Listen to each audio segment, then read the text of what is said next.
The ceremony is finished, so I hand over the floor to Giancarlo Grasso, Vice President of Anitec, and for the conclusion session. Thank you very much, everybody. Please, you first. After you. Thank you very much. Thank you, Marco. You have achieved something really unbelievable. It's exactly 5 o'clock. Fantastic. I never seen anything, a performance like this one. Thank you to everybody. Thank you. And now may I invite on the stage Stefano Quintarelli and Julian David.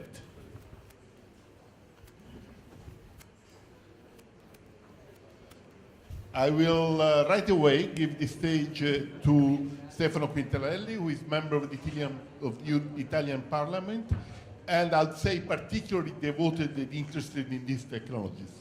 Stefano, please.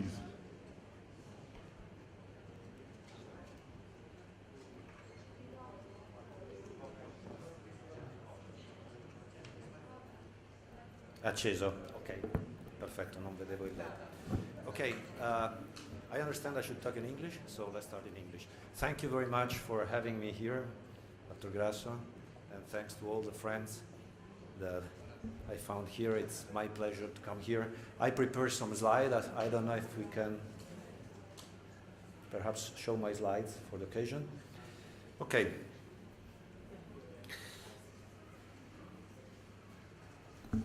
Let me first start by saying that perhaps you are not the exact audience to try to stimulate, to interest yourselves to the digital issues.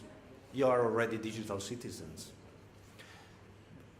Yet I want to try to give you a flavor of what I think it will be the main reason why what you are doing today is one of the most important things you are doing for your future, for the future of all of us. This is a cover by Fine Young Cannibals and a music group, and I will explain why I have this cover on my last slide. Okay, next. It works. I don't like to talk about virtual world. I don't think that there is anything virtual in the digital environment. I believe that the internet is a dimension of existence, an immaterial dimension, opposed to a material dimension. And we have lived in a material dimension since almost 10,000 years, when we started with agriculture, with this major innovation.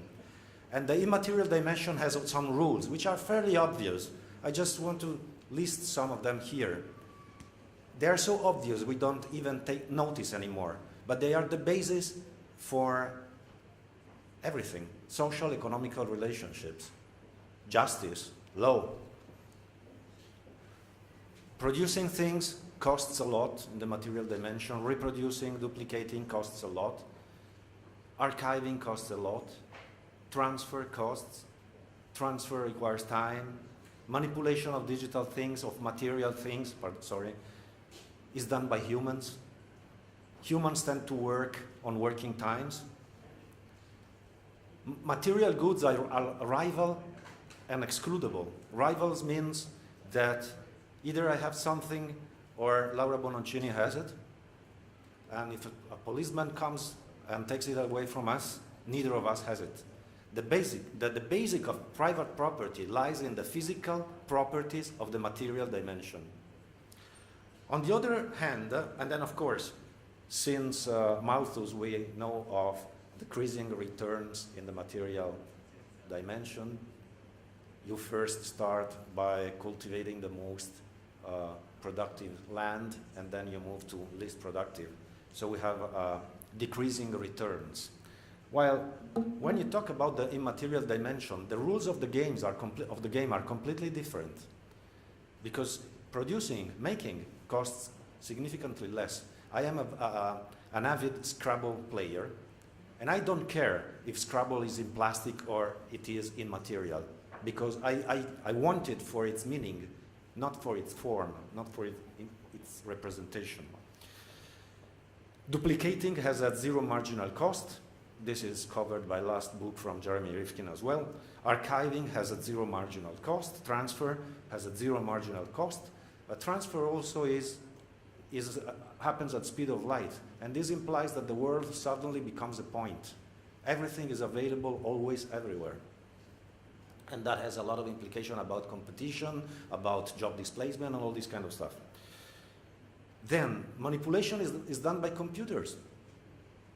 And computers don't sleep, never sleep. And of course, this has some real impacts on traditional works. The immaterial dimension is non-rival and non-excludable. There is none. Nobody can take away from you what I've told you now. And this, of course, changes the rule of the game from the property law to license agreements. And it's a completely different dimension. Because immaterial goods are non-rival and non-excludable. And then there is this thing of the increasing returns. This was first studied by Santa Fe Institute by Brian Arthur in 1994. In an essay, the title was Increasing Return and Path Dependence in the Economy. And the fact that you have increasing the returns has a lot of implications. As soon as you have something good enough, well, just push it to the market. Try to conquer most people as possible, the most people you can, the most users you can, because once you get a footprint, it's very difficult to take it away. So there is a natural tendency. This immaterial dimension is almost frictionless. The major friction lies in the available attention of the users. Completely different rules of the game. Completely different rules of the game. And now, what I'm telling you is Brian Arthur's article was from 1994. The immaterial dimension, we can think of it as starting with always-on connectivity, which started in 2001, so basically 13 years ago. It's nothing compared with 10,000 years of the agriculture and all the private property and the laws that we know, and the world we actually built on these laws. Now, so it's really a flash. 1994, it's nothing. Increasing returns from the concept of increasing returns started in 1994, 20 years ago. And of course, we are used to live in a material world, and we tend to think of what we do based on our experience on this. But fact is that the immaterial dimension, the internet, is becoming, and has become, for most of us, has completely become the user interface to the material dimension. And what we tend to think about the relationships we have in the material dimension, now they are mediated by a layer in the immaterial dimension. The immaterial dimension is frictionless, almost frictionless, tends to oligopoly or monopolies. It's global and becomes the user interface to the material dimension. And now what happens is that suddenly we tend to think about computers and the internet in a way which is a romantic way. We tend to think of computers for devices where we can put the software we want and take away the software we don't want. We can install anything and we can procure what we install from any source. And that's no longer the case, because those are the computers we grew up with. But now, most of the people in the world use computers where there is somebody who has become the gatekeeper of the setup of these programs in their devices. And we tend to think of computers like we all started with email, where you use your client and you choose your server, and suddenly this is not true anymore, because the largest part of the world uses the internet as silos, like it was with Minitel and Videotel, for those of you who can remember back in the 80s and in the 80s and the 70s, late 70s. Once upon a time, when you started a new service on the internet, You started by thinking of the servers, on the server, on the client, and the interoperability of the servers. Now, if you have to start a service, you think of building a silo with no interoperability, trying to grab as much consumers as you can, and try to avoiding them to go away. Network effects and lock-ins. Okay, this is how the internet is becoming. Huge silos. Of course, there is all the rest, but there are these beautiful skyscrapers downtown and all the rest. Well, I was telling you about the devices. The devices and the fact that you can install on devices just software that is approved by somebody who allows you to install that software on the device. Effectively, what has happened is that from enablers, these companies have become, hardware manufacturers have become intermediaries because they require 30% of the value of the software that is installed. The idea of computer, of the informatic that we have, computer, you can grab any software from any source and you have any agreement with them and you install on your computer, that's no longer the case. You pass through gatekeepers and these gatekeepers from enabler have become intermediaries. The frictionless that I was mentioning before, the material dimension, leads to exponential phenomena. I don't have to tell you about exponential, but I don't have to tell you about exponentials. But the fact that one of the effects of the exponential is that once you notice the trends, it is too late. You have to start working on the trends where they just have minimal variations. It's very difficult for a business person in an organization to be faithful to a project for 8 years before that passes the threshold of the approval. It's very, management-wise, it's very difficult. You need to have a clear understanding of the exponential phenomenon in order to keep your faith for 8 cycles before that becomes economically viable. This has, and we of course are used to work with linear phenomena. The message in this chart is that we don't have any chance but to work in the material dimension and to innovate through startups, through small companies, and we don't have any other chance that major established company acquire those startups in order to introduce innovation. And this is why the skills in order to be able to build these capabilities, this software, etc., is the key element to the future, because the immaterial dimension is the user interface of the world. And the material dimension is where most of the value will lie in the future. And therefore, this is a key area where we have to invest. First, invest in education, invest in e-skills. And second, trying to adapt a regulatory framework in order to give you more opportunities and not be capped by established players. So more competition. My last comment is I come back to the cover of Fine Young Cannibals. And my message for you, and the message that I believe you should carry to all established companies, is that they should not look back, because the past is gone. The past is before the 8th cycle. This is the past. And once they notice it's too late, you cannot rest.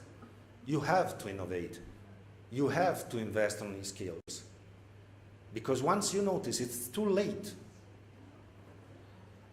and if you don't do it, there are fine young people that want to cannibalize your business, and they are going to aggressively target the most profitable parts of your business.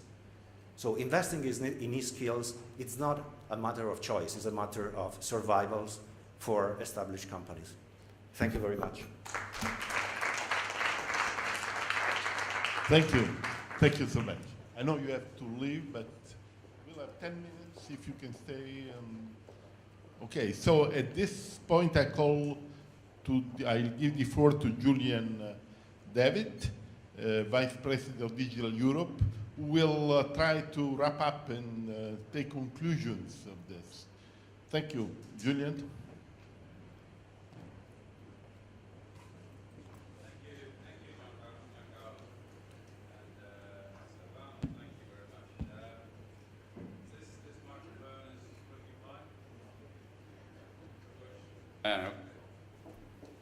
Thank you.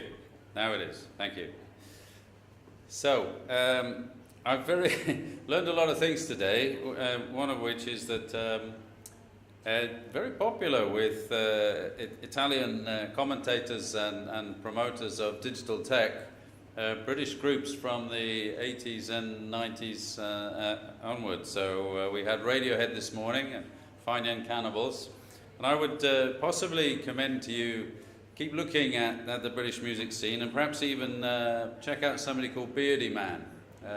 Let me hear, who's heard of Beardy Man? That's two. Okay, well the rest of you need to check it out, because Beardy Man really sums up everything that Signor Gozzi this morning was trying to capture in his life. He does actually mash up technology and music. And I'll read you, because I looked it up while I was saying. He actually has developed his own system using a combination of off-the-shelf technology and stuff that's some way ahead of the curve. Ready for this? The system is built from the ground up in C++ and Objective-C, employs 15 instances and counting of partly bespoke versions of Sugarbyte's incredible linear 8-way morph engine controlled multi-effect Tornado. Okay, so you can buy these and start your own music. But let me go back to maybe just summarize the day very quickly. It's the end of the day. I think it's been a fantastic day. I've enjoyed being here. We started this morning, if you remember, with Minister Giannini talking about the Buona Scuola and the focus that the Italian government and the Italian presidency is putting onto digital tech. And it was fantastic to hear that, speaking as Digital Europe.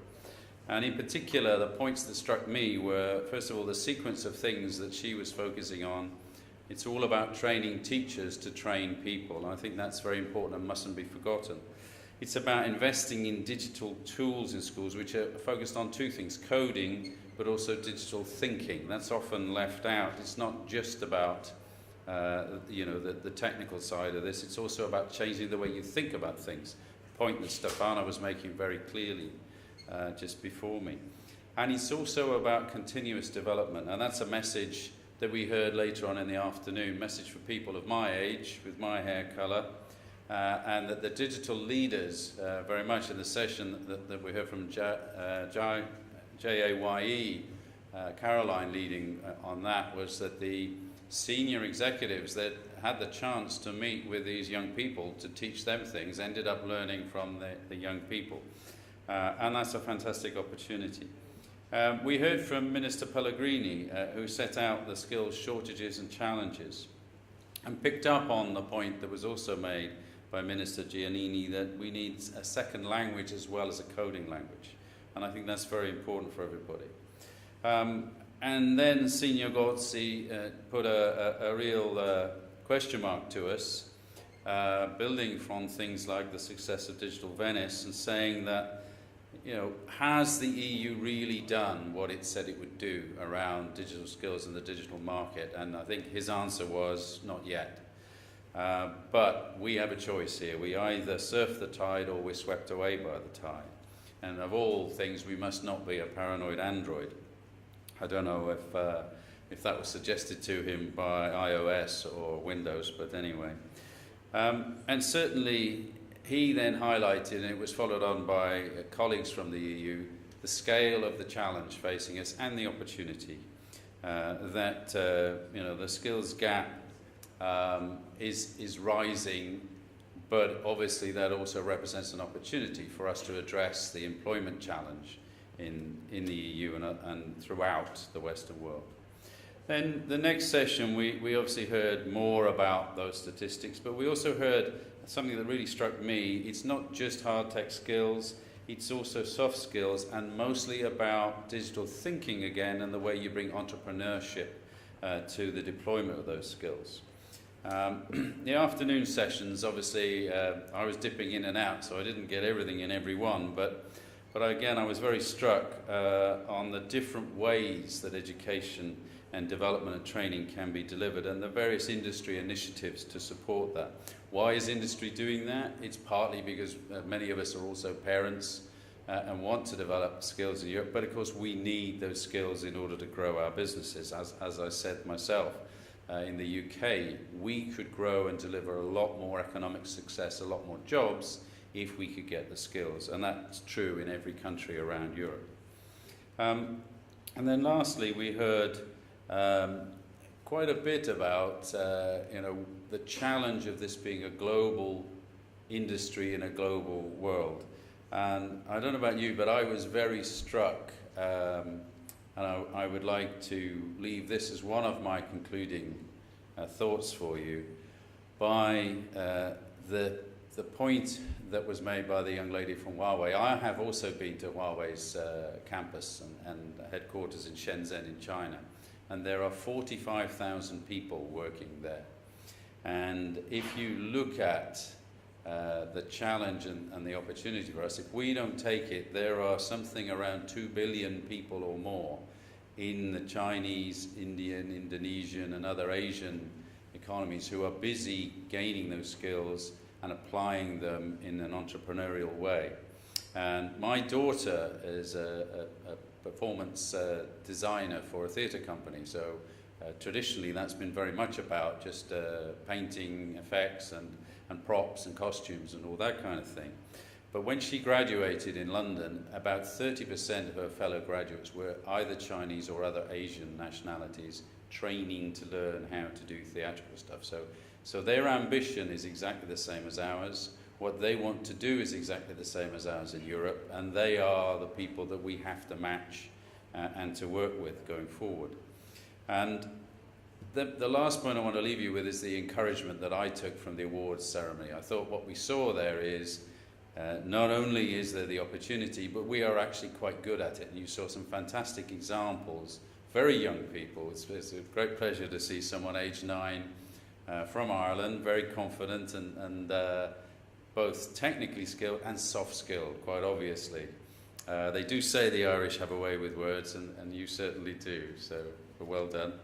But also in many other aspects of it. And that's the thing that I would like you to take away with you as you leave this conference and think about it.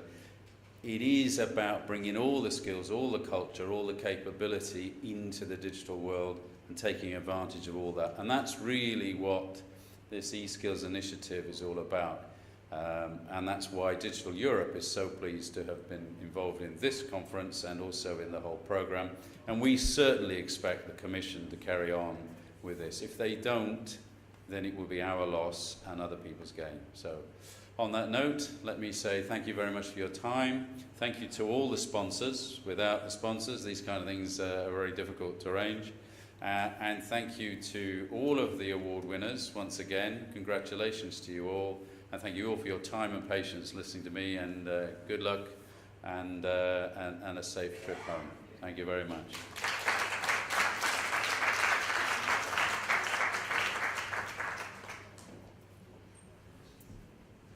Thank you. I thank Stefano Quintarelli, who has got to leave, for his innovative thinking. I thank Julian for the excellent synthesis. I think you should try to put this on paper and leave as a record of our day. I think it would be very good to have this short but very intensive. Thank you. So, of course, I'm sorry, I'm an old man. I still talk about paper. Yes, it's virtual paper, of course. Well, so thanks for the ones who are still here. And I will take just 1 minute thanking you, thanking all the participants who left earlier, thanking the representatives of the institutions, Minister Giannini for opening the works this morning, Sottosegretario Gozzi as well. We had 2 members of the Italian Parliament, Quintarelli, who was almost the last speaker, and Palmieri, who quickly gave his view, his thoughts, a quick participation this morning.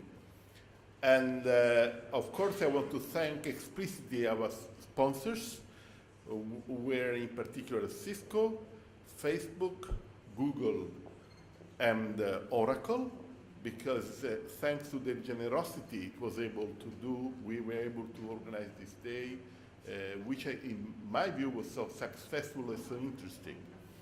And of course, I want to thank Anitec staff, because they made really a huge effort, and Francesco